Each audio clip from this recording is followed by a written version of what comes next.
Я купил участок в Таиланде на острове Пхукет и планирую построить на нем что-то очень крутое, где я сам хотел бы жить. В прошлом видео мы уже показали и рассказали, с какими сложностями мы столкнулись в процессе поисков и приобретения этого участка. А в этом ролике предлагаю разобраться в этапах разработки этого проекта. И поверьте, этапы разработки оказались гораздо сложнее, чем мы это предполагали. Все-таки стройка в теплом климате, где все расслаблены и никуда не спешат, дает о себе знать. Скоро вы сами поймете, о чем я говорю. Поехали!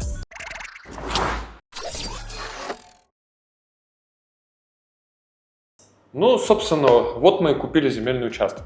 Все у нас хорошо с документами, все зарегистрировалось. И мы пришли на участок и начали думать, что, собственно, там построить. Нужен был совет проектировщика. Первый, к кому я обратился, к своему близкому другу, товарищу Ильяс Чанышев, главпроект из нашего региона. У него целый проектный институт. Он делает очень много больших микрорайонов, комплексов. То есть у него богатый опыт в проектировке. Я его любезно пригласил, он тут же приехал на остров, и мы с ним оказались на этом участке. То есть мы сейчас окажем на них еще влияние, еще не поставили себе ливневку. То есть вот тот, если товарищ ливневку себе организовал, здесь ливневки нет. Ну мы им сделаем что? Придется им делать и параллельно еще ставить здесь стенку подпорную. Мы теряем территорию. Формируются дополнительные затраты. Никак не загородились они от леса. По сути, да. Он как есть, так и остается. То есть, да. Это, я как полагаю, Это... как и везде, это обработка, зачистка леса и обработка. То есть, Тем более его в плюс надо использовать. То есть надо эту проблему превратить в плюс, наоборот, в достоинство. Мы не понимали, сколько зданий будет вот на том этапе, какие они будут, что сколькиэтажные. Мы даже думали о строительстве какого-то небольшого двухэтажного кондоминиума. Но потом я понял, что этот продукт я хочу сделать для себя. Вот я там бы жил, и что бы я хотел там видеть? Какое соседство, какое окружение, куда у меня вид? Меня очень зацепил этот участок, потому что он граничит с лесом. И лес, вот этот вот, я хотел раскрыть максимально подробно. От Ильяса очень много идей пришло, очень много разных интересных решений. Но у нас возникла серьезная, проблема. Ильяс не мог у нас на таком расстоянии, там, через континент, нормально проектировать наш продукт. Мы это поняли в процессе. То есть было слишком тяжело, что он находился там, а мы находились здесь, объект здесь, проектировать надо здесь. Он отлично проектирует в России, а здесь нужны другие мозги. И мы пришли к тайцам. Тайцы нас спасли. Тайцы нам помогли просто.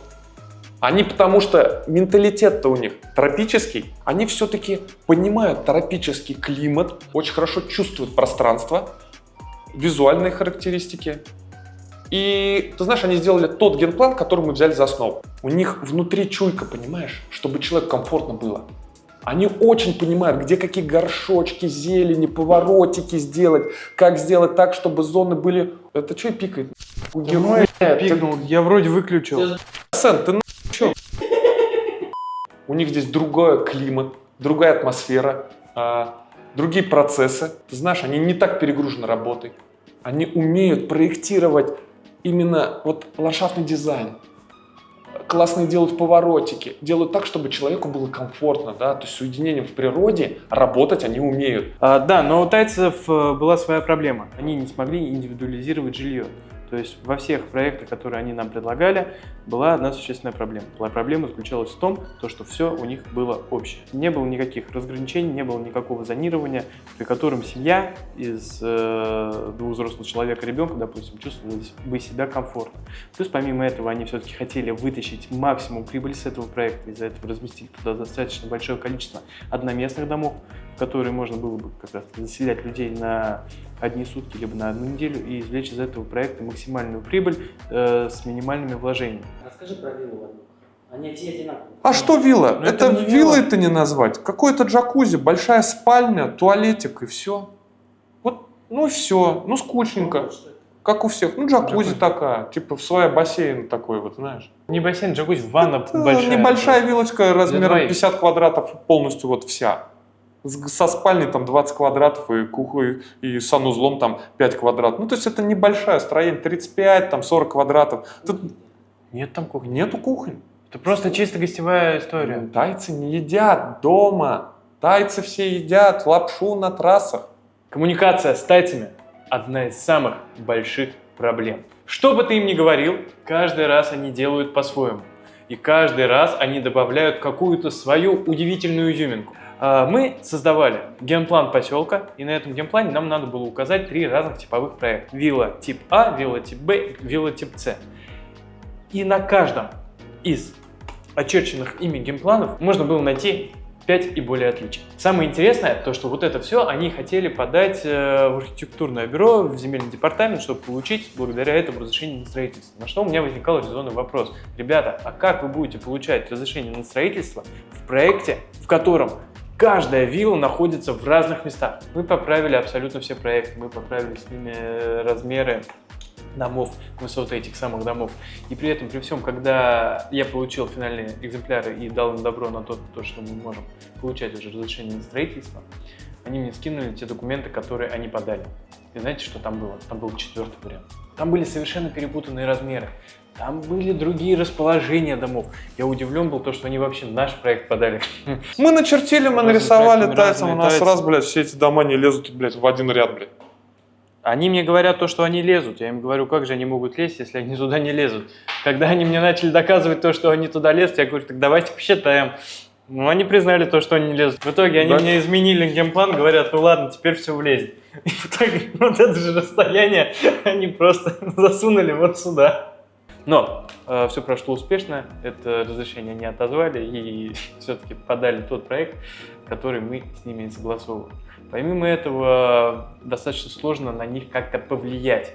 То есть, если ты тайцу говоришь, что где-то он ошибся, он может тебе, во-первых, пару дней не ответить, а если ты ему скажешь, чувак, ну, ответь мне, я тебе все-таки заплатил достаточно хорошие деньги, и ты должен, обязан мне исполнить все хотя бы не в срок, но качественно относиться. Он тебе не ответит, а если ты на него надавишь, он на тебя обидится, и может вообще вернуть тебе деньги и перестать твою работу. Вы знаете, какой дефицит сегодня двухкомнатных квартир для семей? Ну, где есть вот гостиная и 2 отдельных спальни. Дефицит такого продукта, потому что в кондоминиум мало таких продуктов строят.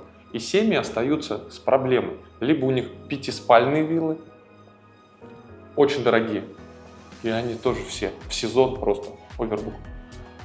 Либо им приходится искать в кондоминиумах 2-комнатные квартиры, да, 3-комнатные квартиры, а их там нет. То есть обычно застройщик делает 10-20%. Потому что студии легко продаются, однушки легко продаются, а у застройщиков задача продать быстро. Мы же хотели продукт сделать для себя, для стандартной, знаешь, ну вот такой из мегаполиса семьи, которая приедет и эту планировку поймет. Крутая тема, когда у тебя под одной единой кровлей как бы 2 здания. Ну, допустим, приехало 2 парочки. У них пространство как бы одно, общая зона, гостиная одна, бассейн один, территория какая-то одна, но 2 отдельных спальни. То есть между ними воздушный коридор. Также мне нравится, когда ты знаешь, дерево, оно вот растет и пробивается через крышу, который, может быть, даже дождик затекает, и это все красиво. Такая, знаешь, классная инстаграмная фишка. Проект, потому что не для продажи.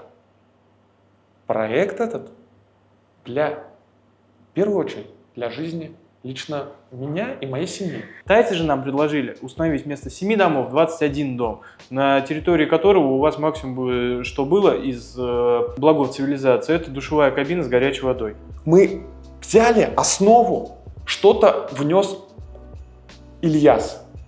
Потом пришли тайцы, и тайцы что-то внесли. Сделали такой классный нам генплан, и мы сразу поняли, где строить надо, где не надо строить, где парковка, где какие виды захватить. Но нам же нужен был сам продукт. Нам повезло, на самом деле.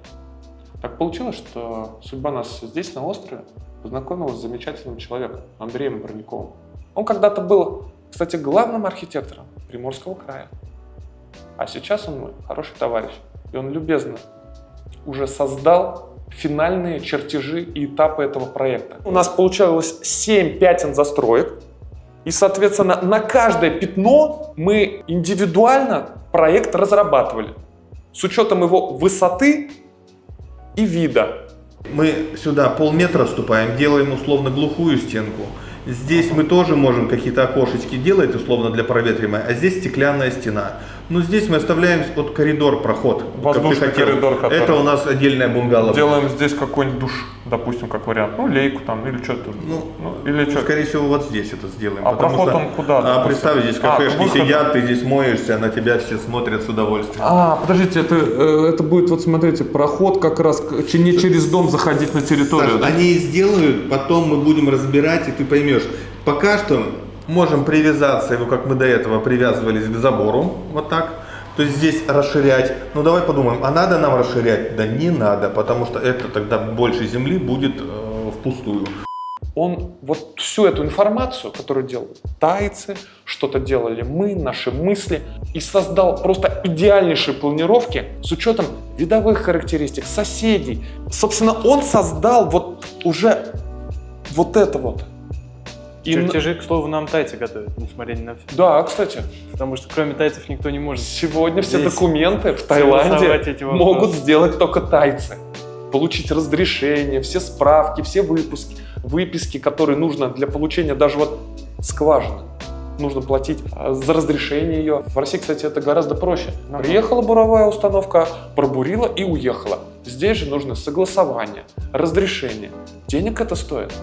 О, вы не представляете, сколько это денег стоит. Скважина наша. И помимо этого, почему мы отдали все-таки тайцам разработку основных чертежей и получение разрешения на строительство? Потому что компания, которая выполняет вот эти все документальные работы, она и будет нам это все строить. Потому что, к сожалению, в Таиланде строить могут только китайские компании. Я очень много ездил и смотрел, что построено на сегодняшний день в Таиланде. На самом деле, творческий процесс, он занял практически год. Вот мы целый год оттачивали вот эти мелочи. Я никогда не забуду эту прекрасную фразу. Андрей сказал так, что, ребят, лучше 1,5 года проектировать и за полгода все построить, чем наоборот. И мы вот придерживаемся этой концепции. Основная фишка нашего проекта, что здесь сил было потрачено, как на строительство, я не знаю, целого микрорайона просто, чтобы вы понимали. Задействовано 3 проектных компании, да, и все они работают совместно в процессе. То есть у нас есть единый чат, все туда выкидывают, пишут и обсуждают. Ребята, спасибо, что посмотрели. Ставьте лайки, пишите свои комментарии. Оставайтесь с нами, смотрите нас дальше. Будет очень интересно.